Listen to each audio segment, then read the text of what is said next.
UFC 310 recently wrapped up, and I am going to recap the entire card. I'll start with the first fight of the night and then work my way up to the main event. It was honestly a pretty banger card, and I'm looking forward to talking about everything for one final time. So make sure you guys smash the likes. If you're new, subscribe it up, and let's jump into things. First fight of the night, we have Kennedy Nzechukwu and Łukasz Brzeski. Wasn't much of a competitive fight. Nzechukwu outboxed him, touched up Brzeski and drops him and finishes him in the first round. Had a good feeling that Nzechukwu would be way too quick and technical for Brzeski, who, to be fair, is one of the worst heavyweights on the roster. And it's not like Nzechukwu was bad at, 205. He, ate some flack for the OSP fight, but he's beaten decent guys. I mean, he knocked out Carlos Ulberg at one point. He beat Iwan Kutelaba. Now 2-0 at heavyweight. Things are going in the right direction for him. He ran Brzeski over with ease. He stepped in on short notice, but didn't matter. He was levels above of Brzeski on striking. A lot quicker, a lot cleaner. He gets a flatline KO. It was that right hook and then little ground and pound. It was done. I mean, Brzeski was looking up at the lights. He didn't know what was going on. He got dropped brutally and went down. Yeah, it was one-sided beating. It was not much really to talk about. I'm trying to see, is there any key points? Nzechukwu looked kind of fast. He struck pretty well from distance. Brzeski had no answer. He got absolutely pot-shotted and picked apart, and he got KO'd by a big shot and finished off in the first round. Nzechukwu's pretty good in the heavyweight division, and I definitely think he's got a decent enough ability to be interesting. I don't know about, top 5, top 10, even top 15, but as far as like these unranked heavyweights, I feel like Nzechukwu going to have some success, and I look forward to see what they do next. I'll anticipate a step up in competition from like the Łukasz Brzeski's of the game. Next fight on the card, Chase Hooper, Clay Guida. This was pretty impressive. Clay Guida was able to Chase Hooper was able to armbar Clay Guida. Can you imagine if it was the other way around? If Clay Guida would have armbarred Chase Hooper, that's one of the craziest upsets ever. And the way that he would have beat him would have been mind-boggling. But no, that's not what happened. The result was, as anticipated, Chase Hooper was able to out-grapple Clay Guida. He even out-wrestled him a bit, taking him down. Dude, Clay Guida is almost 43 years old. Chase Hooper is 15-3 now. He's a primed, up-and-coming lightweight. He gets, trashed for his early UFC run, but he came into the UFC mad young, like a damn child. And now he's starting to blossom and grow before our eyes, and he's actually really solid, man. Beating a Clay Guida was a must-win, but it's more so about how you beat Clay. If he would have went out there and won a competitive decision, there'd be more question marks. But the fact is, he ran through him. Last fight, he ran through Slava Claus. Chase Hooper is trending upward and showing a lot of improvements every single fight, specifically his physicality. He's put on some muscle. His hands look decent in this fight, too. He landed some solid punches. He did well against Clay Guida. Clay had like no answer for him. I mean, he tried to do his typical Clay Guida pressure style, but it was just completely ineffective here. Chase Hooper on the ground was levels above. He was landing takedowns on Clay Guida. Then he locks up an armbar in a fun transition, which I thought was pretty nice. And Clay tried not to tap, but he had to. And he was holding his arm after. You could tell he was in pain. Chase Hooper just way too slick on the ground, way too young, way too primed. Clay Guida, he's at the twilight. I mean, to be honest, he probably should already be retired, but he's tough enough to stick around at 38-25 as a pro. I don't know how much longer Clay Guida is going to do this. Like, look at that record. 38 wins with 25 losses. Inside of the UFC, Clay Guida's record is 18-19. That's crazy amount of fights. I don't know if he's going to stick around. Maybe Clay Guida, Tony Ferguson, you just call it wraps. Next fight on the card, we have Michael Chiesa and Max Griffin, which honestly was kind of a showcase for Michael Chiesa. He actually looked pretty good in this fight. It was maybe y'all must have forgot type performance because Chiesa was essentially written off as being washed by a lot of people. I was, I think, in the minority of picking him. Oh, I guess actually most of Tapology picked him, but I feel like a lot of people had Max Griffin as a dog, at least in the chat and stuff throughout the week. Michael Chiesa was able to press Max Griffin with his awkward striking and then attempt to mix in takedowns. But even without landing takedowns, he still was actually touching Max Griffin with better strikes on the feet. And he had Griffin looking pretty uncomfortable in the stand-up. I was honestly really impressed with Michael Chiesa's ability to close that gap and wear on Max Griffin. I would consider it essentially perfect game planning for Michael Chiesa. He wore Max Griffin down for the first 2 rounds. And then in round 3, when he got it to the floor, it was all but over. And he locks up the rear naked choke. I thought it was pretty smooth for Chiesa. I feel like he can still match with some of these lesser guys at 170. He's definitely not retiring. He said so himself. He's got some time left in the game, and I want to see more out of Chiesa. You give him unranked welterweights, for the most part, he'll do okay. He beats a Max Griffin. I mean, last time he beat a very washed Tony Ferguson, but beating a legit 30, yeah, 39, but a legit journeyman in Max Griffin. 20-11 as a pro. A guy that's been in there with, decent names. Beat Mike Perry at one point. Competitive decisions in recent fights against solid enough welterweights. I'm curious to see if the UFC tries to use Michael Chiesa as like an opponent to build somebody on the come up, or if they're going to keep giving him like veteran style fights. I really don't know what their intention is going to be. Obviously, he works for the UFC and he does, the road to the UFC commentary at times. He's trying to work his way up to being a UFC commentator as of right now. I mean, you see him on the analyst disc here and there. Analyst disc, I'm saying it like I'm French. You know what I'm saying? You see him on the analyst desk at events, and he's pretty good there. And you know what? He's still got some fight left in him. Good win for Michael Chiesa to dominate Max Payne Griffin like that. I was happy. I picked him. I was happy, but also just happy for Chiesa as somebody that's watched his career pretty much unfold as a whole. Next fight, Joshua Van, Cody Durden. This was a breakout performance. Joshua Van in the first round got tested a bit by Cody Durden. Durden was putting pressure on him, backing him up, making him a bit uncomfortable. And, just threatening with some wrestling and having some okay striking moments. But ultimately, Joshua Van was still like fairly defensively active with attacks like elbows and punches that I thought Joshua Van could have snagged that first round on my scorecard. And then come the second round, he starts taking over the fight. He was destroying Cody Durden with a jab. I don't know how many times I mentioned a stiff jab by Van during the fight companion. He was ripping him apart. So with the straight jab down the center, but he was also ripping him with body punches, which I think started to wean the gas tank down. The ability for Van to mix up punches like from the body to the head is something that I find really impressive, and it's an aspect of his game that I really like. I like his versatility with striking. The dynamic boxing ability that he has is a very rare tool set, and it's why I see him taking this thing pretty damn far. I have been a believer in Joshua Van for a long time now, and even after the Charles Johnson loss, I was one of the few people that took positives away. And then when I saw this fight here, I said, Durden may be a guy that's respected for his pressure and hard to finish normally, but Joshua Van is way smoother at striking, and I'm honestly very impressed with his ability to stay calm, not overly brawl, but know when to mix the shots up and just pick Durden apart. I knew it was wraps for Cody Durden in the second round, like when he went down after a failed takedown and he like took a while to get back up. And then Van just beat the hell out of him in striking. It was a pretty one-sided beating. Like Cody Durden's face was busted up at the end of that fight, and he seemed like a little rocked. Like, even when you saw them hugging afterwards, like you could tell Durden was on wobbly legs. Not like he was dancing all over the place, but like, I don't know, he had a little light-footedness to him. He had a little bit of a rock going. You can tell that he was busted up with some big punches, even in how the post-fight, congratulations, I guess, went from Durden to Van. I was impressed by Van. He called out somebody in like the top 5, top 10. I don't know. He just beat number 13, Cody Durden. Does that skyrocket him up to the top 10? I'm not sure. He's still a guy to watch for sure in a, breakout year in 2024. Obviously took the Charles Johnson loss, but I feel like he took that in stride and was able to bounce back really well against Edgar Chairez and then have the best performance of his life against Cody Durden, who's, I would say, the biggest name that he's ever fought before. So respect to Joshua Van for going out here and putting a beating on Cody Durden for 3 rounds, and specifically second and third, but winning all 3 rounds and getting a massive W in this fight. Joshua Van is super talented, and what's crazy is he's literally only 23 years old. The sky is the damn limit for him.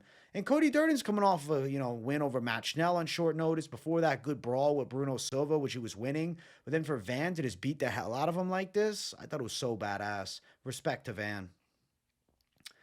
Next fight on the card, Eryk Anders versus Chris Weidman. So this one here, this was the end of Chris Weidman, I would say. You can tell me if I'm being far-fetched or mean or anything, but I think I'm just being honest. I feel as though the way Weidman was like shelling up on the ground was kind of a sign that he's not able to absorb that type of damage. He doesn't have the explosive ability to, change positions or anything or try and scramble.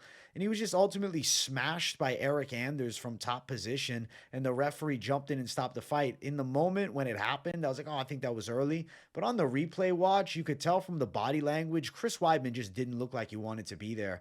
Now, to be fair, in the first round, Chris Weidman did really good. He actually dropped Eryk Anders. Now, granted, earlier part of the first round, he did get kicked in the head a bit, got pushed backwards, and like he was looking a bit uncomfortable. But actually, after the illegal knee from Eryk Anders, it seemed like it turned the beast on with Chris Weidman. But then coming into round two, Weidman makes the mistake of his career, man. He pulls a ghillie. Why would he do that? He pulls a ghillie, pulling Eryk Anders on top of him and just getting the shit kicked out of him afterwards. That was a really bad fight IQ move. I'm not sure of what's next for Chris Weidman, but I really don't think retirement is a bad idea. He's 40 years old. He's had some serious injuries. He's been around for so damn long.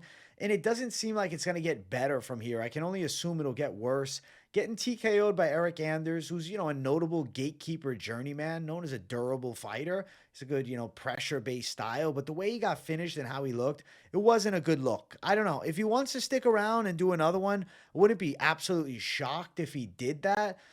I just feel as though it might be a pretty bad idea. So we shall see what's next for Chris Weidman, but taking a lot of L's over the years. I mean, if you look at Chris Weidman's late career, right, you see the Eryk Anders loss, the Brad Tavares loss. I know he broke his leg in 2021 to Uriah Hall, but like even look at this run. After his first pro loss, which was against Luke Rockhold, it was just fall off time. So from undefeated to first loss, 1 loss, 2 loss, 3 loss, 4 loss, 5 loss, 6, 7, 8 losses with 1, 2, 3 wins. We have only seen 3 wins from Chris Weidman as a professional fighter in pretty much the last decade, bro.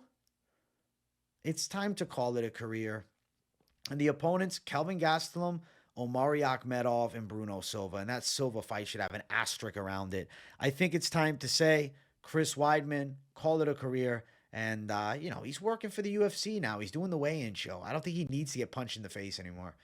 Next fight on the card, Bryan Battle versus Randy Brown. I would say this is a fight that was a bit controversial, especially for the live crowd. A lot of boos for Bryan Battle.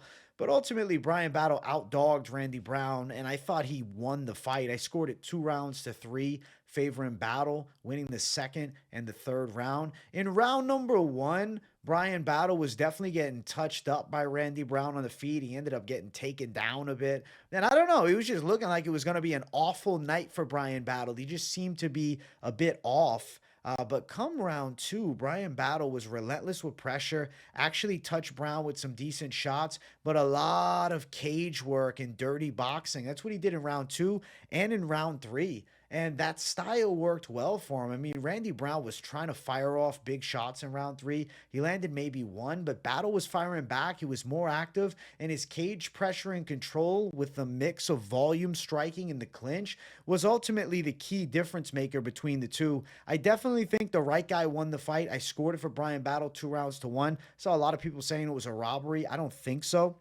I think that Bryan Battle just won in a bit of an uneventful fashion. And, Randy Brown was trying to strike hard from range, but he couldn't keep Battle off of him. And the difference between like Battle's clinch control and like Mario Batista's is at least Battle is looking to throw big punches. At least he's trying to land shots in the clinch. It's not like he's just holding. He still was somewhat active with offensive striking. And that's why I think he ended up winning that third round. So Bryan Battle to me got a deserving win, but missing weight by 4 pounds and then winning by a split decision, not the most promising W. Now, to be fair, Randy Brown is a pretty quality gatekeeper. He's been amongst the higher level guys in the division for, a while now. I think he's well respected. I mean, if you look at the Randy Brown resume, lost to Jack Della, but like outside that 1, 2, 3, 4, 5, 6, 7, and then what? 2 loss. So he's 7-3 in his last 10 fights. And he was on a pretty good 1, 2, 3, 4, 5, 6, 7, 7-2 streak going into this. In his last 8, he was 7-1. For Bryan Battle to outdog him and win, I think that's pretty impressive for a young 12-2 fighter. Now, granted, 30 years old, Bryan Battle is now truly in, I believe, his fighting prime, and I expect him to, be forced into some harder fights. I just don't know if it's a great idea to rush him to the top 15 because he eked by Randy Brown by, the thread, the fucking hair on his ass. It was too close for comfort. But it's kind of like if you beat Randy Brown, you kind of got to fight somebody in the top 15. We'll see what the UFC decides. Close fight for Battle, but he did find a way. Next fight, Movsar Evloev and Aljamain Sterling.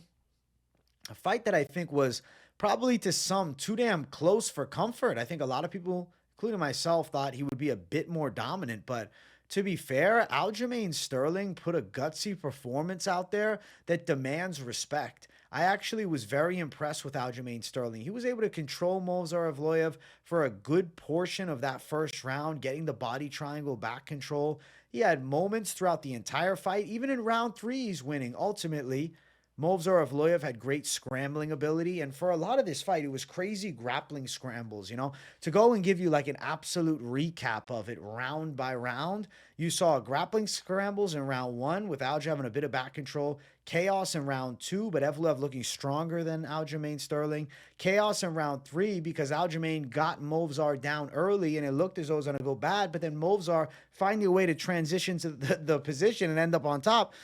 It was too competitive though. It was a close fight.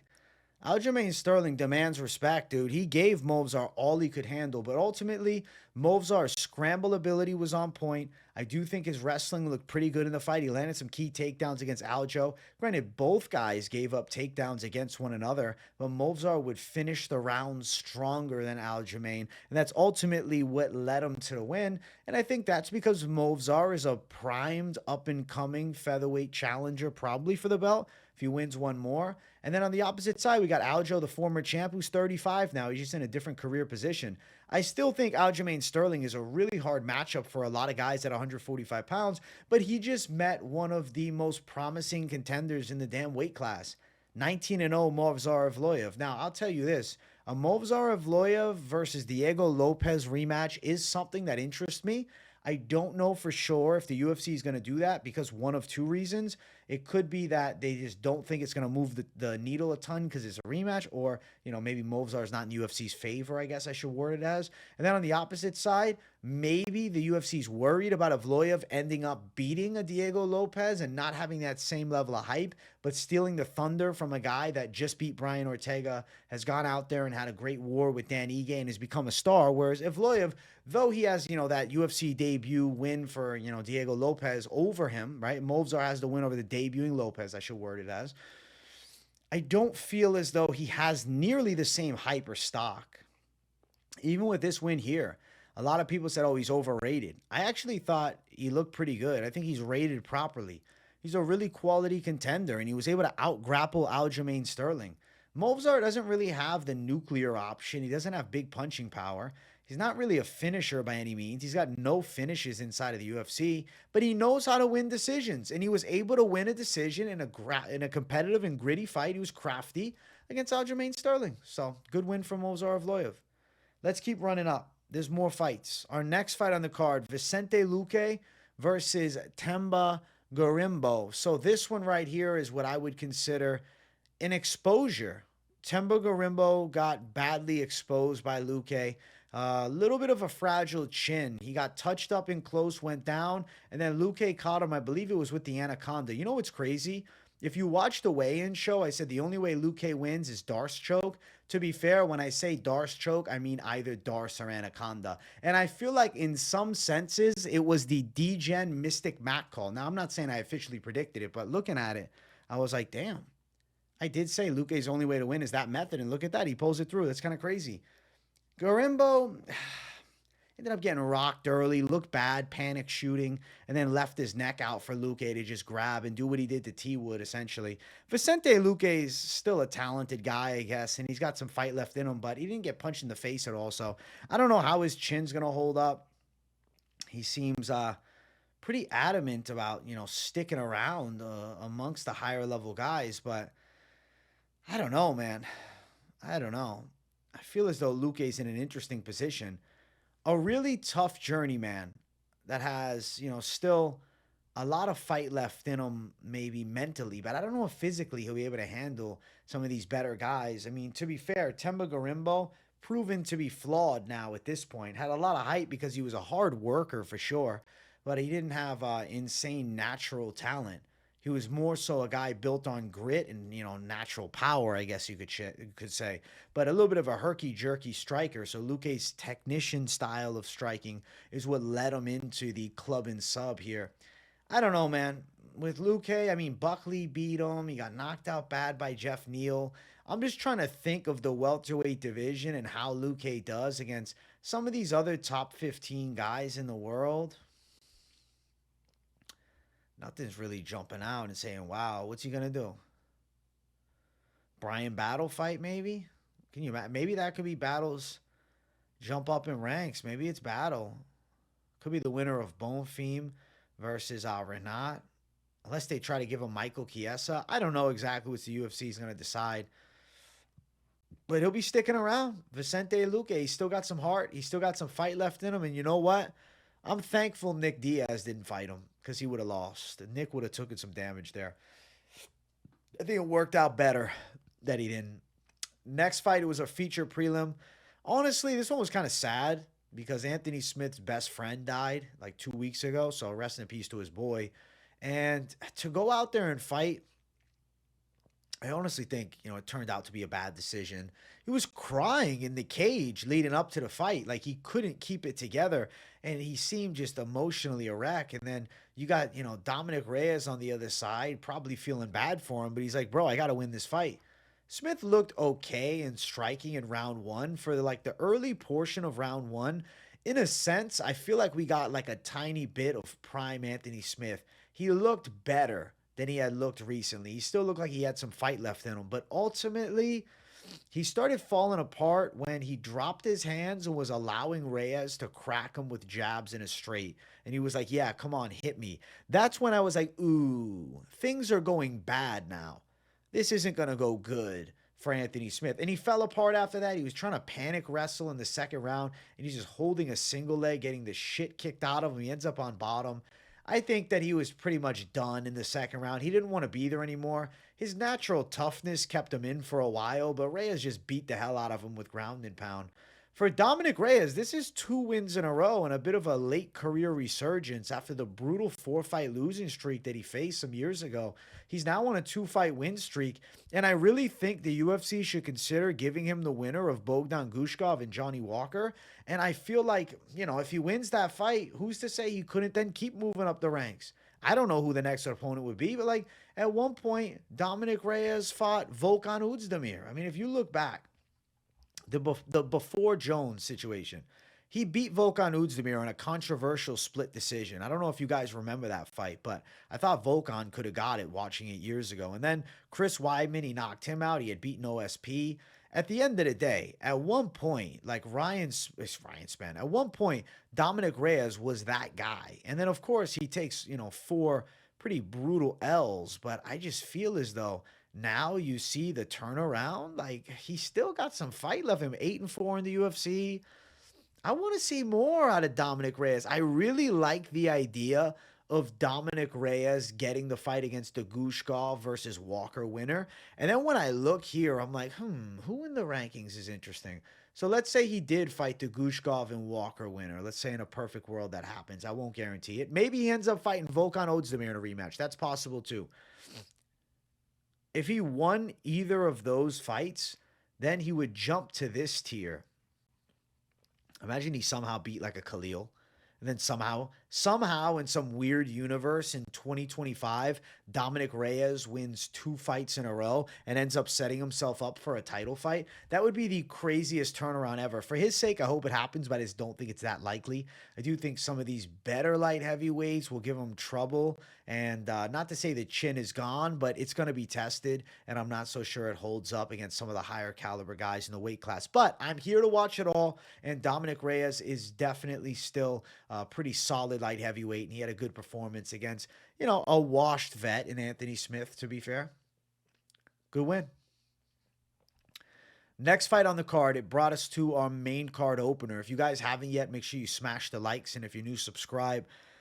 Choi, Nate Landwehr. I mean, let's be honest. This fight was a complete mismatch. Nate Landwehr looked awful and he looked clunky on the feet. He was getting completely outstruck.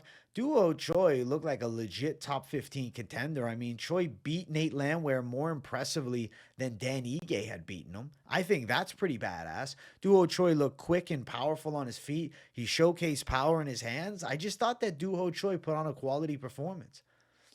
He looked slick and striking, but then he showcased control and dominance on the ground. Like, I swear to God, Nate Landwehr looked like he was on ice skates. He looked awful.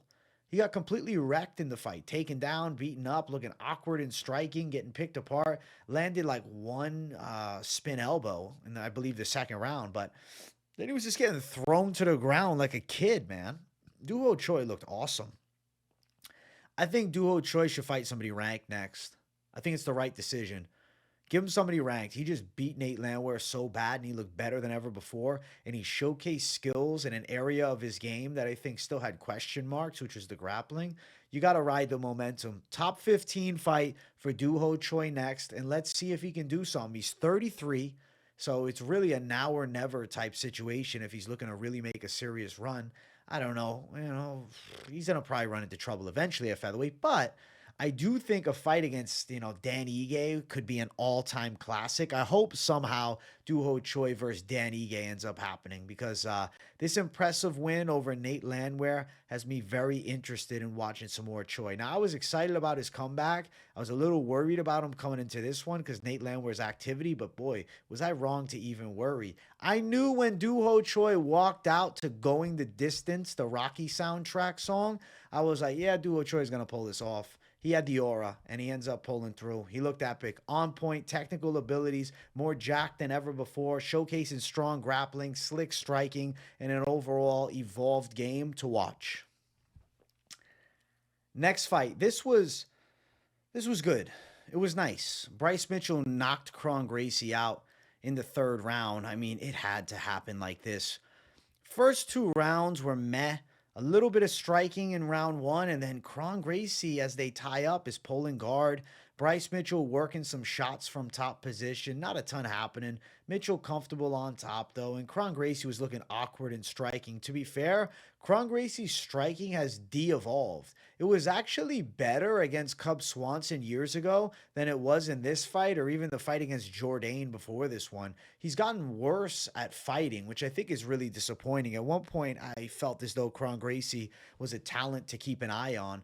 But if you look at how his career unfolded, it's just not taking MMA serious, right? That's ultimately why he didn't have the type of career that maybe was hoped for by his family. But regardless of that, Bryce Mitchell got locked in an armbar in round two.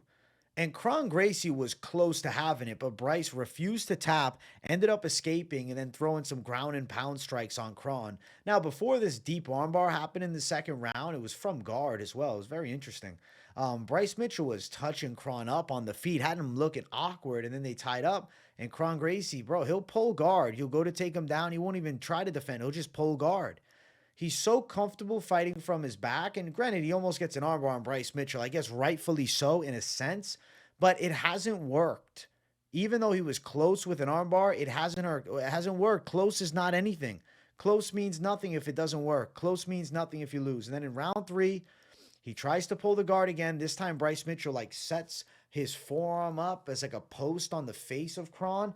Slams him. Seems like the slam slightly dazed him. Lands an elbow. The first elbow, Kron was out. You just couldn't fully tell. Then the second one, he was flat out. Referee jumps in. Bryce Mitchell violently chins Gracie in round three for a nice comeback win. Of course, he thanks Jesus Christ after. Amen to him. I like Bryce Mitchell. Say what you want about his certain beliefs and whatnot that maybe are considered a bit extreme. He's a genuine guy. He's got a great vibe, and Bryce is just cool, man. I like Thug Nasty a lot. I don't know how you're not a Thug Nasty fan. And him going out there and beating a Gracie, something that I respect a lot, bro. Because the Hoist Gracie and the Hickson Gracies and, the whole Gracie legacy and now lineage with Kron, bro, it carries a lot of weight. We see Neiman Gracie, right? It meant a lot. And for Bryce Mitchell to win this fight, I thought it was huge. So, shout out to Thug Nasty Bryce Mitchell for getting it done. beating Kron Gracie in this fight here, finishing him in the third round. Violent KO. It's kind of like the culmination of this is modern MMA, and just trying to use one asset of the game against a higher level guy probably gets you violently KO'd like this. And I thought that Bryce Mitchell deserves his flowers. So shout out to Bryce Mitchell for the W. Next fight on the card, the featured fight of the night. This was a weird one. So Ciryl Gane and Alexander Volkov ended up fighting to a split decision. A fight that, I assumed would be more similar to a rinse and repeat of what we saw some years ago in their first fight, but it was a rematch that went very differently. Early in the first round, Ciryl Gane threw a front kick that Volkov caught, and then Volkov ended up dragging Ciryl Gane to the ground. Now, Ciryl Gane showed improved get-up ability. He did get up from the bottom, and he ended up actually taking Volkov down, which I thought was pretty cool. But ultimately, Ciryl Gane looked a little meh in the fight. Striking wasn't as good as normal because Volkov was bringing a threat of wrestling and throwing power shots. Come round two, Volkov had Ciryl Gane looking pretty uncomfortable. Gane landed one big shot over the top, but Volkov was on him with pressure, had him looking a little bit weird. And I don't know, man. I thought it was fair to say that Volkov probably got the second round because of his pressure-based style. I believe he took him down once. I could be misremembering. I was live for almost 8 hours, man. You guys got to bear with me a bit. It's 3:30 in the morning. But at the end of the day, Alexander Volkov, I thought probably got the second round. Coin flip, though, but probably got the second. Round three, Ciryl Gane ends up going to the ground with Volkov. He tries the stupid fucking heel hook. Ciryl Gane, you are not Ryan Hall. You are not Gordon Ryan. Please stop with the heel hooks, man. Ends up on bottom of Volkov, awkward positioning, grabbing a Kimura and holding it. That looked weird. Was that heel hook in the second round? It was in the second or third. I'm sorry. I'm drawing a blank on that. But the Kimura in the third round that Ciryl Gane held for the vast majority of the round, he's on bottom. He's getting punched. So then it's like, okay, Volkov definitely wins the third round because Gane just sat from the bottom and couldn't get Volkov off of him. And after the fight, Ciryl Gane stayed laying on the ground as Volkov got up with both hands in the air. You look at the ending and you're like, okay, one winner, one loser. I thought for sure Volkov had won the fight. And they gave it to Ciryl Gane. Robbery. I thought that was a bad decision. Very questionable. Now, I'd have to go back and rewatch it to tell you absolute. But how I felt in the moment is Ciryl Gane lost the second and third round. And this is a true non-biased standpoint because for the Lock City parlay, I had Battle and Ciryl Gane in it. Ends up being split decision win for Ciryl that I thought probably should have went the other way. So I felt bad for Volkov, who showed a ton of improvement in this fight. Looked like the best version of Volkov ever. Made Ciryl Gane look so human. And then he ends up losing. Unfortunate, man, because Alexander Volkov looked great. This really was the best version of Volkov I had ever seen. Ciryl Gane, of course, he got submitted by Jones in the Ngannou fight, but Jones and Ngannou have a different level to them, right, where those losses are more forgivable. The fact that he looked so human against a Volkov who he cleanly beat in the past made me think, wow, if Tom Aspinall gets a hold of Ciryl Gane, he's probably going to throw him to the ground and tap him out. He'll absolutely manhandle him in grappling. And I think that Alexander Volkov deserved the win at the end of this. Now, I can go back and rewatch it. I'm sure that I will. But as of right now, I do feel like this was probably the wrong decision. It was close in round two. I guess the argument said, well, maybe it could have went either way, but I thought Volkov might have had it, especially with how he finished too in round three. So he definitely took the third. So competitive first round, but Gane's competitive second round. I thought maybe Volkov by a tad. Third round, definitely Volkov. My scorecard read Volkov. The judges' scorecard said Gane. It's a competitive fight, but I still will say I believe this was a controversial decision. And Ciryl Gane stormed out of the cage after winning, which I thought was weird. But I guess he was just so frustrated with his subpar performance. He was a bit embarrassed, understandably so. Volkov was pissed off. He even said at the press conference, this was a complete robbery. I do not accept the result. I don't know, man. Maybe these guys got to run it back in a main event over 5 rounds. I'm actually not opposed to a weird trilogy here because Volkov deserved the win. But ultimately, I do think the UFC will consider booking Ciryl Gane versus the likes of Tom Aspinall if the John Jones fight is unable to happen and then there's a vacant belt. But ultimately, I think seeing this performance, Tom Aspinall would be a near 3-1 favorite against Ciryl Gane. I'd see him as a near lock against Ciryl. But Alexander Volkov, with the quality performance, has proven that he's one of the best heavyweights in the game. It's just unfortunately, when the judges' scorecards were read, he wasn't the winner. But to our eyes, I think for most of us, you can let me know in the comments, it looked like Volkov had done enough. Is what it is. Ciryl Gane catches the dub. The Lock City parlay cashes. I'll take it. I've been on the wrong side of robberies before, betting wise, right? And parlay wise too. But at the end of the day, it's just as much as I would like to win on that side, it's just the sanctity of the sport. It disappoints me when there's a bad decision, regardless of the outcome with the betting side. You know what I'm saying? MMA purist first. But Ciryl gets it done. Next fight, co-main event of the evening, Shavkat versus Ian Garry. Listen, Shavkat Rakhmonov and Ian Garry turned out to be a relatively close fight. The first round, Rakhmonov was so concise with pressure, just backing Ian Garry up and controlling him. He hit him with a decent right hand, but had Garry uncomfortable. Now, to be fair, Garry showed great takedown defense. He was able to stop a lot of the attempts from Shavkat Rakhmonov throughout the whole fight. But first round, there was nothing landing for Shavkat Rakhmonov. He could not get Garry down for the life of him, but he did pressure him and win the round. Round two, similar. There's striking, there's bigger punches from Shavkat, and Ian Garry throwing a lot of kicks, landing nice kicks for sure, but ultimately Shavkat landed some cleaner punches on the feet, had Garry backing up a bit, and took the second round. Third round was Ian Garry's, though. He outstruck Shavkat Rakhmonov. He looked really good in that round, threatening Shavkat with kicks a lot, oblique kicks, leg kicks, knocking him off balance. Shavkat was not able to get the fight to the ground, and he got touched up. He didn't get wrecked in the third round, but he definitely lost round number 3. And Ian Garry looked really good. I mean, bro, he's 27 years old. That round 3 is, I think, a sneak peek into what the future is going to look like because he's going to do very well against a lot of guys. He's literally only 27. Next round, round 4, this went bad for Garry. Shavkat Rakhmonov ends up getting him to the ground, garnering some control time. Now, Garry was able to get back up to his feet, which I thought was impressive, but he definitely lost round 4. Again, he struggled with Shavkat's pressure, and this time it ended up putting him on his back, right? But getting just outworked in round 4. But comes round 5, Shavkat Rakhmonov and Garry engage in a more competitive fight, and Garry's getting some striking going. Shavkat's looking to pressure wrestle. He ends up making a mistake in a wrestling scramble, and Ian Garry ends up taking his back and nearly locking in. I guess knocking in could also be a viable term. Nearly locking in a rear naked choke on Shavkat Rakhmonov, man. Ian Garry was literally threatening with rear nakeds in round number 3. I thought it was so badass.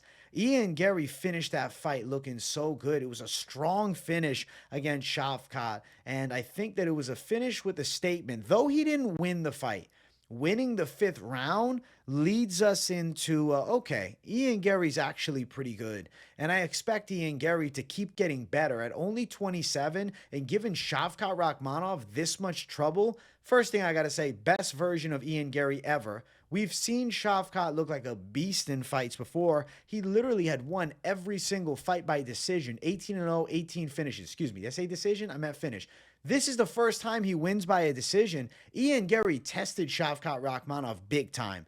And I have to say, I was mega impressed by Ian Garry. Now, that's not me saying I wasn't impressed by Shavkat Rakhmonov, but we knew what the hype was. And the fact that he had his back taken, was nearly choked by Ian Garry, I did think, in a sense, it hurt that aura of invincibility that kind of surrounded Shavkat. After the fight, Bilal gets into the cage, and they go face-to-face, which I thought was interesting. The reason I thought it was interesting is because I thought to myself, man, if Ian Garry can get you back and nearly choke you out, Bilal can grind you out. That is going to be a super interesting fight. I'm very excited for it. I'm honestly not sure about the pick. When I think about it, Is Bilal going to be able to take Shavkat down? That's the ultimate question mark. And I definitely think Shavkat's going to have a striking speed advantage. But Bilal does have good kicks to the body. Damn, that's going to be an interesting as hell fight. I'm glad that we're going to see Shavkat Rakhmonov and Bilal next. It has to be the next fight. For Ian Garry, he could fight a lot of guys in the division. Leon Edwards could fight Usman, could fight Jack Della Maddalena. There's tons of options for him. I mean, if Colby Covington wins against Joaquin Buckley, that could be a fight the UFC books. If he loses, it's harder. I would like to see Ian Garry beat the shit out of Colby Covington. So I do hope that the stars align and we end up having that fight happen. But Ian Garry going out there and beating Shavkat Rakhmonov, yeah, that would have been a pipe dream. But Shavkat pulled it off. It got you guys excited for a second. If you somehow fast forwarded and just saw that, I wish it would have went that way. I won't lie to you. I picked Shavkat leading in, but I was hoping Garry would find a way to win because I was like, man, that would be kind of a crazy storyline, bringing the Irish lineage back, the Irish greatness back. Unfortunately, not yet. It's a little too much too soon. He's only 27 and Shavkat's 30. And, that 3-year age difference is 3 years of skill work. And Shavkat had a slight edge. But I'll tell you this, Ian Garry in the next 3 years, you have to keep your eye on him. I do think he has an ability to mix it up with the top guys in the game. And I definitely could see Ian Garry fighting for a belt at some point, even in 2026. I don't think he's that far removed from it. If he goes on a 2-3 fight win streak, he could fight for the belt. Could be 2. Depends on the opponents. If he beats Leon Edwards, is he not in the mix? If he beats Colby Covington up, is he not in the mix for a number one contender fight? He's definitely going to be. So respect to Garry going out there, putting it all on the line, stepping in on short notice, giving a gutsy effort, and demanding respect. And Shavkat getting the job done. Respect to him too. Main event of the evening. If you guys are watching and you haven't, make sure you smash the likes. And if you're new, subscribe. This was just a simple exposure of levels to the game. Alexandre Pantoja made a statement against Kai Asakura, and the UFC made a statement showing that the best fighters are under the UFC banner. Now, Ryzen has some tremendous smaller guys, right? The flyweight division, or I guess bantamweight over there, but flyweight here. Ultimately not enough to beat Alexandre Pantoja, who I guess now is in the GOAT conversation at flyweight. Round number 1 starts really interesting because Pantoja rocked Kai Asakura and had him nearly out against the cage, but then went into grappling because I don't think he even realized how badly he had rocked Asakura. Now, Asakura got a little crazy early in the fight with the big knee up the center, potentially UFC jitters, but just the Alexandre Pantoja matchup is not easy. Kai Asakura's striking looked good in moments. He threw a lot of fast shots, but at times he was off balance. Pantoja hit him with some pretty good looping punches over the top and some really nasty body kicks, while also threatening with the grappling. Ultimately, this fight ends with the rear naked choke. Alexandre Pantoja locks it up from back position. Early in round number 2, he got the body triangle, and it was like all but wraps when something like that happens. Alexandre Pantoja is a grappling maestro. He's so physically strong, but honestly, his striking's definitely gotten better. His kicking skills are really nice. His looping shots are clean, but I feel like he's just improved overall. He looks faster and more precise than ever before, and he ran through Kai Asakura. And I'm telling you, he made a legit statement, and that's why after the fight, he called out Mighty Mouse. Mighty Mouse just retired. Mighty Mouse was fighting in one championship for years after his UFC run, after the trade, right, for Ben Askren. But I'll tell you this. Alexandre Pantoja versus Mighty Mouse Johnson is the biggest fight in flyweight history because Pantoja has 3 wins over Brandon Moreno, who's the former champ, 2 wins over Brandon Royval, who's the top contender. He just beat Kai Asakura. He beat Steve Erceg, who was a talented up-and-comer. Now, I guess you could say arguably Davison Figueiredo did beat him at one point, but truth is, Davison Figueiredo also had a championship run, and I would say Pantoja and Figueiredo, at this point, it'd be a much more compelling fight if Figueiredo was still at 125 pounds. I think Pantoja reached his true fighting prime after the, legacy of, Figueiredo at 125 was essentially over, I think Alexandre Pantoja does deserve to be in the mix with the elite talk of greatest of all time as far as flyweights go. And I do think the reason why is because, in a sense, he's kind of cleared out the division. If we look at the UFC flyweight division, it's like, who the fuck is next for him? Alexandre Pantoja. Okay, what is he going to do? The quadrilogy with Moreno? I doubt it. Is he going to fight Royval for the 3rd time when he's 2-0 against him? You really only have Kai Kara France. If they can't pull off the super fight, the only fight available is Kai Kara France. Now, Tatsuro Taira was somebody that I think the UFC had high hopes for. If Taira would have beaten Royval by decision, 1,000% Taira would have been next fighting for the belt against him. But now Tatsuro Taira is in a weird spot where he may end up having to fight somebody like Kai Asakura in like a Japan fight night main event. And then if he won that fight, maybe he becomes the top contender. I mean, Manel Kape loses to Muhammad Mokaev. If Mokaev was still around inside of the UFC, he's no longer in the UFC. He's fighting journeyman guys. I guess 12-3 is not a journeyman, but he's not in the UFC anymore. They released him. Mokaev would probably be a suitable top contender. That's just not how it works. Now we're talking about Manel Kape. Kai Kara France is probably the guy. Or it's got to be Mighty Mouse. If not, I mean, Almabayev's got to win at least 2 more before he's in the title picture. Somebody else on the come up, I mean, Joshua Van, but he's going to have to win like 4 or 5 more. Ramazan Temirov, another guy from Ryzen that ended up looking real good in his debut. He just beat CJ Vergara. He has a long hill to climb up before he's in the mix with Pantoja. So weird spot for Pantoja. He's on an amazing streak right now, 7 wins in a row. And that loss, wow, against Askar Askarov. I remember that fight. I was really disappointed as I picked Pantoja. He ended up selling against Askarov. Well, he looked good. He looked good later, man. He's looked good now. His career's come together beautifully towards, 32, 33, 34. I'm just sitting here thinking, is there a way that he could go up to 135? Maybe. I guess if Umar Nurmagomedov beats Merab, the UFC, I mean, they might try to book the O'Malley fight out the gate, but let's say they didn't, then maybe Pantoja could try for dual champ status. He's in a weird position where there's like no true clear number 1 contender. There's Kai Kara France. That could be the fight. But Kai Kara France is 1-2 in his last 3. At the end of the day, though, we can shit on Kai Kara France. But, the reality of the scenario is you can't really knock him too hard for, knocking out Steve Erceg in violent fashion more impressively than Pantoja had beaten him. And then losing to Brandon Moreno, who's the former world champion. But you get what I'm saying. It's not necessarily like a hard sell. Now, look, Ryzen 0-1. Everybody fights at Ryzen. It's going to be hard. It's going to be hard to sell that as a main event for a UFC card. It's got to probably be a co-main. Pantoja needs a big fight, man. I think that the UFC should really try to push towards doing Pantoja versus Demetrius Mighty Mouse Johnson. I feel like that's kind of the only way. Unless, what are they going to try to do? An Asakura rematch? Oh, we'll go to Japan for Asakura and let's do it again. Taira fighting him off a loss, a Moreno quadrilogy. You get where I'm coming from. And that is why I thought that if Asakura would have won, it makes the division more interesting, right? Because now you have a new face at the top. Royval next in line. Moreno thereafter. Kai Kara France thereafter. Tatsuro Taira. Granted, Asakura still has all the options for those fights, and I'm sure Tatsuro Taira is probably a fight that's on the, higher end of the list. If they're looking to go to Japan, you make a mega fight between those two to find out who's the best flyweight from Japan. I think that'd be pretty dope. Not so sure the UFC is going to do it, but just something that I thought of, and I think that'd be kind of cool.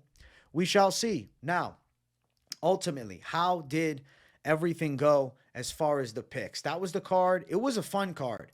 It was an awesome card. I loved UFC 310. Of course, yes, bad decision on the main card, but fun results, decent fights, good. This fight here is good. Not a great fight, but it was a good fight. And for me, it was a good breakout performance for Ian Garry. As far as the picks, though, we'll start it off from the bottom, right? Nzechukwu, perfect pick. Chase Hooper, perfect pick. Michael Chiesa, pick. Perfect pick. Joshua Van, perfect pick. Now, lost with Weidman, so that gave my first loss. We're 4-1. Then we win with Bryan Battle, piece of the Lock City Parlay, 5-1. Movsar brings us to 6-1, wins by a decision, money call. Takes the L with Gorimbo. I'll take that, though. That's a fair L, right? 6-2, and then Dom Reyes gets a knockout. Perfect pick. 7-2 throughout the prelims. Now, for the main card, we end up going, 3 wins and 2 losses.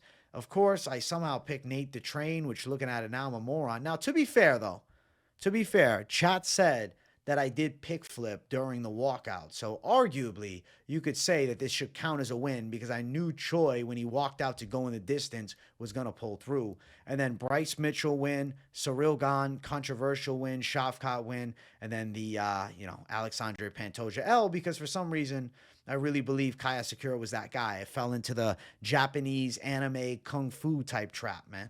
I guess kung fu is not the martial art there, but you know what I'm saying. I fell into the trap, bro. I fell into the Asakura overhype trap. It is what it is, though. It's how the game goes sometimes. And Alexandre Pantoja is a guy that I have historically faded.